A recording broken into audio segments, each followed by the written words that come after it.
Welcome back. Now, George. Yes. You, a few weeks, or it's like a few weeks or 2 weeks back, yeah? We had an incident that happened in Lamu with Alshabaab. Unakumbuka story? Ile Anyasi. Yes. Yes, najua. I read about that. What is the story ya Nyasi? Si story ya Nyasi, talking about the attack and stuff like that. But it's about people hiding in the grass. If I'm not wrong. I might read the wrong story. See, it's that. Now, for those who don't know, terrorist group Alshabaab became a trend after an article was published by the New York Times, which reported that Kenyan forces assigned to defend the Manda Bay military base hid in the grass as Al-Shabaab fighters carried out a devastating attack earlier this month. The US newspaper further suggested that Kenyans stationed at the Manda Bay might have provided information which assisted the militants to carry out the attacks. So that's what they say. The performance of the Kenyan security forces during and after the battle frustrated Americans officials. That's what the Times says in a story. Actually, the story is compiled by 4 of its journalists. However, a report of a joint body of inquiry being carried out by Kenyans and Americans is yet to be finalized, but as always, the interwebs had something to say after KDF refuses allegations. George, unasema story ya Nyasi? Let me tell you something. Hatuko kwa movie. So, unasikia gunshots. Me, I support the KDF guys for hiding. It's military training, by the way. Ukisikia marisasi zinapigwa hapo, unalala chini. I'm guessing they were like sniper guys. I don't know. I don't know. I've never been to the military. Unafikiri kulikuwa na snipers mahali hapo? But you just don't go like running like it's a movie. Like what do you think about this story? Like the New York Times wakisema, wa Kenya, literally, it's like the saying these people are a little bit of cowardish. They're making us look like bad people. It's not coward. It's not coward. Not brave. Coward. But right. It's not running away. Let me just say that. But it's normal. Yeah. You hide, wait for people to show up, those Al-Shabaab guys, then you shoot them. Yeah, as in, they're making us look like bad guys. Yeah. For being like cowardish. Sasa, Modu, I don't think it's okay. It's not our first language. Sawa. Ingekuwa show ya Kikuyu ungekuwa sasa una slay. Accent kwa sawa. So on the other we have a Tony Legal who said at New York Times, you've put it right and correct. #KDF are a bunch of coward, lazy Kenyans in uniform. They cannot and will never face #Alshabaab head on. They are good at brutalizing its own citizens. I guess it's part of the training. It's a shame, a sad reality. And there's a video that went viral that they were showing, the KDF. Can I see it? How it should be playing actually. We're like, the yes. Jojo nacheka, so literally, yeah. What is happening there? They're just beating someone. They're like for no reason. Yeah. So they're just imagine. Okay, now I'm back to the American side. Why are you going to the Americans? Why are they beating him? See, this guy is, I don't know. Yeah, I'm not on their side anymore. So even I was defending them. But this is just one video. It can't make you. Mimi sasa hapa hivi unaniseti George. Mimi sikwamini. Donald Trump. So we have at Cairo David. Sorry. Who says Kenya has become Al-Shabaab playground. The terrorists are roaming free in the country while the state is busy issuing red alerts to one of its own citizens. And he was replying at Miguna and denying his return to his country. It's a shame. #Alshabaab. And then we have at @Edzil_Kenya who says #Alshabaab. I have never held a gun. I have never been shot at. I have never been in a position where someone is out to kill me. My point is, I have no right to call KDF soldiers cowards based on a story fed to a writer sitting in a cubicle in New York. Exactly. You don't know the situation on the ground. Kwa ground ni different. Kwa ground ni tofauti. I feel like his point is very, very, legit. I actually feel that. And then we have at Osere Tiang who says, Wakenya wanapenda kuabudu hawa wazungu sana na kudharau Wakenya wenzao. When KDF announced none of their soldiers died in the attack, Kenyans never believed it's true. Now, America has confirmed it. No KDF died. They now portray them as coward. Hashtag ojinga nyinyi. You understand? So, I don't know why they look up to these Americans so much. Like, I'm saying they, like I'm not one of them. Us. Sisi umehamo, so uko na accent. Niko na accent. Okay, sawa. You're right. Nikitoa accent utashtuka. Change. And then we have Lusweti Stephen who says, at Manda Bay KDF have had several encounters with the enemy, hashtag Alshabaab, and they have managed to learn the tactics to tackle them. It's just that US Army walikuwa na kierere tu. No one, hide and hit. Exactly. No two, always don't come out of hiding if you haven't hit. Exactly. Ako tu sawa, umesikia? No one. Usitoka tu hivyo hata ujue watu wako wapi.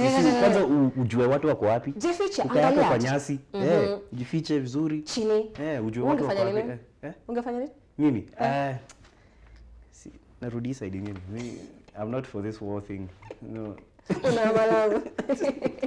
Narudi Unaingia Instagram. Unaingia Instagram.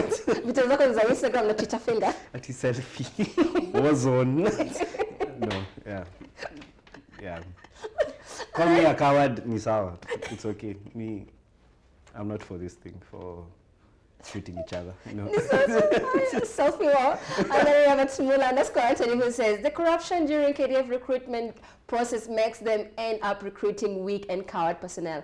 Hashtag Alshabaab have realized that. Why don't they attack Ethiopia? Manda Bay? That's the place to be. So there's a lot of controversies around this, you know, the entire story. And those who were there, you know, the people were affected with it. So we can't really point fingers, we can't really, you know, say this and this. Si tunasikia tu yenye tumesikia watu kama kina George ni selfie war. Wako tu sawa, you know. I'll be the guy at the back. You guys continue your shooting. No, continue shooting, George. Finally, President Uhuru Kenyatta and Chief Justice David Maraga had a face-off over the funding of the judiciary during the state, you know? So what happened, Jana? Nope. During the state of the judiciary report released by CJ Maraga at the Supreme Court grounds. Jana vitu kwa ground zilikuwa tofauti. Ebu educate me a bit more, Siju. No, recent budget cuts have thrown the judiciary off, kabisa, yeah? So the balance, they actually thrown them off balance, and the backlog of unresolved cases is beginning to rise. Though, before tuendelee, CJ alikuwa amesema kuna cases kadhaa zimemaliziwa tangu like 5 years ago, sijui nini and all that, yeah? He said all that. It's out there. However, the president lambasted the judiciary for allowing injunction that tripled the government's ability to tax and spend. So I think we have the video. We don't have video, yeah, Uhuru. Butuone. Eh? Let's see it. There's actually a video, so we're gonna play that video. So take a look. What CJ is saying, yes, you need more money. But CJ, your courts are the same ones. When we propose certain tax measures, you are the first one to say injunction. Sasa pesa hii itatoka wapi? Unaonaje president? Omu presidenti. My G. Your G. What do you think about that? I honestly do not have an opinion on that because I don't even understand the whole story. So that's not the only thing, yeah? So the president also, alienda kakomment tena, like kuna hii story sijui ya gazeti, sijui nini and all that, yeah? Zenye zinakuja kwa judiciary. So I think we also have the video clip, yeah? Okay. So we're going to take a look at that and then we discuss some more. Okay. Yeah. We don't need to buy you 3 newspapers every day. Jamani, si ununue gazeti yako ukiingia kwa ukitoka nyumbani. Why do you have to find it on your desk? Nunua yako, hata mimi siku hizi nanunua yangu. Hai, jamani. Why do we have to go? And why can't we use in-house training facilities and hospitality venues rather than utilizing hotels? We have a whole school of government here. Why do you need to fly all the way to Mombasa to stay at Serena Hotel? Si muende hapa tu, hapa na Simba.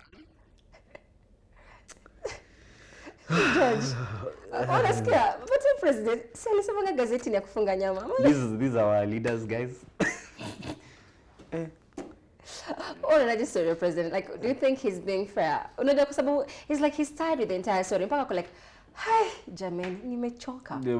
Nimebeat. Unaona hiyo story? Unamsupport. Gazeti ukuje na yako, live stream. Achini kwenda Serena Hotel, laleni hostels. Nani alale hostels? See judiciaries. Wacha kwenda meetings. Let's save money. You know you have to saving money. Yeah. So he's looking at budget costs. Yeah, alafu ibe. Alafu? Hapana, sijasema kitu. No, let's save money. You know, we have to give back to our community. So I support him as a leader for saying that. You know, like cutting back on unnecessary spending. Yes. Well, you know, the judiciary, CJ alikuwa anataka Bentley some while back. We don't know how that story has gone.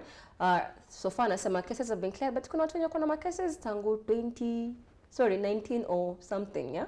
But you know what? It's not about what we think. So the netizen took into the interwebs to weigh in on what they thought about this, with the hashtag CJ Maraga topping the trend headlines. So we have at CK Sydney who says, "It is so exhausting to listen to Uhuru, especially concerning our country and money. How do you tell a Chief Justice to think outside the box?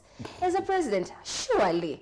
But Jane _19 replying to me gonna say, "Just so Maraga, money doesn't come from trees."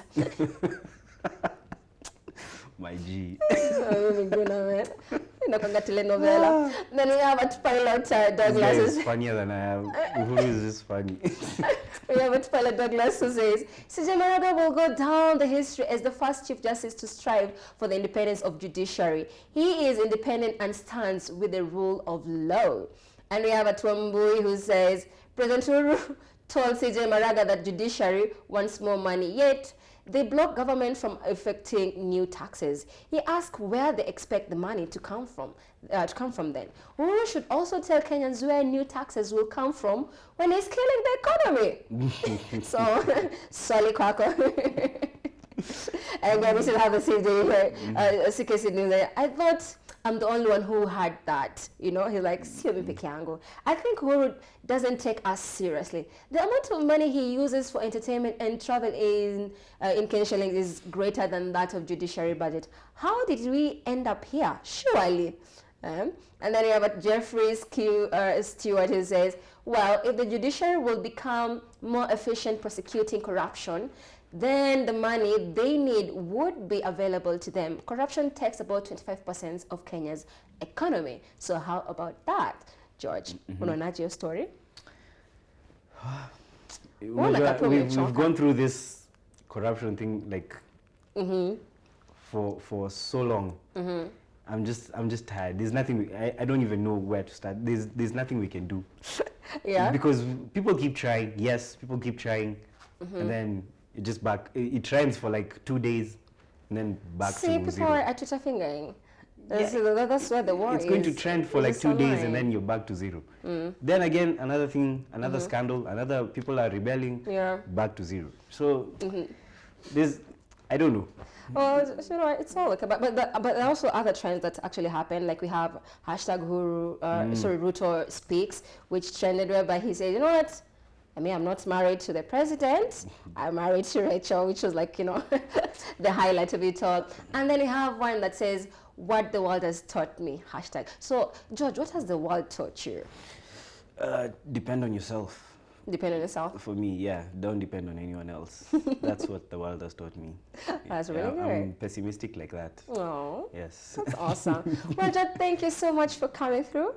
Thank you. Anything Thank you'd like you for to having say me. to our social diary fans out there? Thank you for having me. My social media platforms are at George Kimani _ on Instagram, Twitter, Facebook. Facebook is just George Kimani. Yeah. So I'm glad to be here. Yeah, thank you. No, thank you, Maramo. But but I am thankful. We'll see what we'll do after this. So, guys, thank you so much for tuning in. Remember to follow us on all our digital platforms at Metropole TV KE. My name is Liane Conchita, and as always, it is goodbye for now.